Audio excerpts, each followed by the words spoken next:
Welcome to a lesson with Dr. Powell. Let's talk a little bit about inverse functions, functions that undo the action of other functions.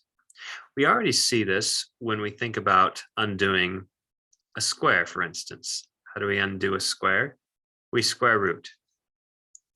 How do we undo a square root? We square. These are kind of like inverse operations of each other. We can also think of them as inverse functions of each other. For instance, f of x equals x squared. That's a function. If you want to square something, this is a squaring function. You put something in and it squares it, like 3. And you get 9. So you can represent the idea of squaring as a function. So squaring you can think of as a function. Similarly for square rooting. Now, the square root function takes what the squaring function did and says, I don't like what you did. And it puts it back in its place to where you began with. So for instance, so we take 3 and we square it, we get 9. We square root it and we get back to 3. So it's like doing this, g, and then of f of x, or in particular, let's do 3. So first, f squares it to give you 9. Then g square roots it to give you 3. Notice how g undid it. So pretty much what we're doing is we're identifying these things as functions and we're calling them inverse functions of each other, basically like inverse operations of each other. We're going to have other operations that we're going to introduce that we're going to be able to have in equations. And sometimes we're going to need to be able to get rid of them. How do we get rid of them or undo them?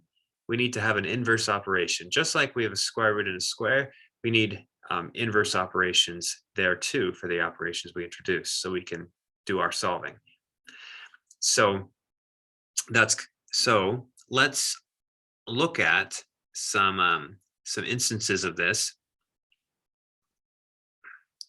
First, let's look at a table. Let's suppose we have a function 1, 2, 3, 4.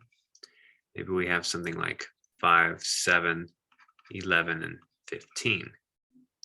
Okay, now the function f, it takes something like 1 and it outputs 5. What would the inverse function do? Let's call it g of x.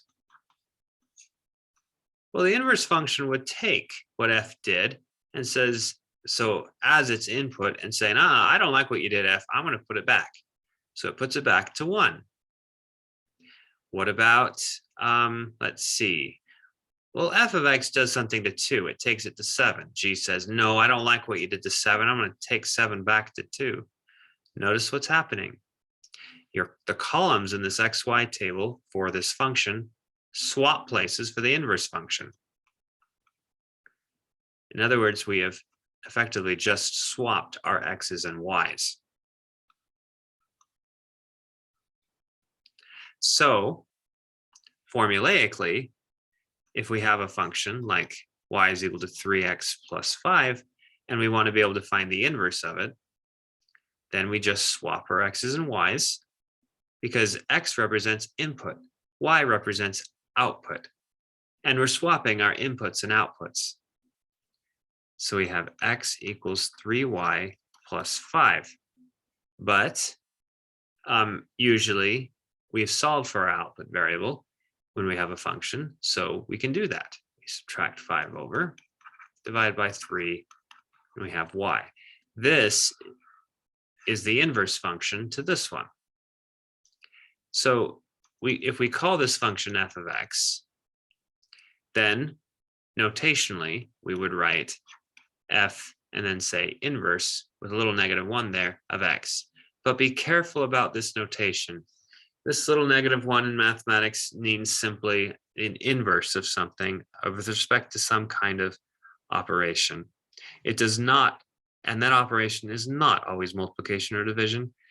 So we have to be careful to realize that f inverse of x means inverse functions where I've swapped input and output. It has nothing to do with multiplication. This is absolutely not equal to 1 over f of x. It's just notation, but please don't let the notation fool you. That's not what it is. It just means that we've reversed our inputs and outputs. And how do you find it? You have to literally invert your input and output and resolve in order to get this. It has nothing to do with division or reciprocals or anything. It's just notation. In some sense, it actually is an inverse with respect to composition. Composition means you put the output of one function as the input into another. For instance, if we have f inverse of f, then what should we get out? Well, f does something with x, and f inverse says, nah, I don't like what you did with x, and puts back x. So in this sense, f inverse undoes what f does, and so it's an inverse, if you will, with respect to composition. The function where you input one thing and output the same thing is kind of like the do nothing function. It's kind of like the 1 of multiplication, if you will, because if you multiply by 1, it does nothing. So you get this function, the y equals x function is kind of like the 1 of the composition. So you see, it's a whole different type of system in arithmetic where this actually deals with inverses. And so you don't really have to get that or understand that completely. Just realize that this is not equal to this. That's all you have to remember. Just that's not equal to that. What is it equal to? It's equal to the function where we've just reversed our x's and y's. Thanks for watching.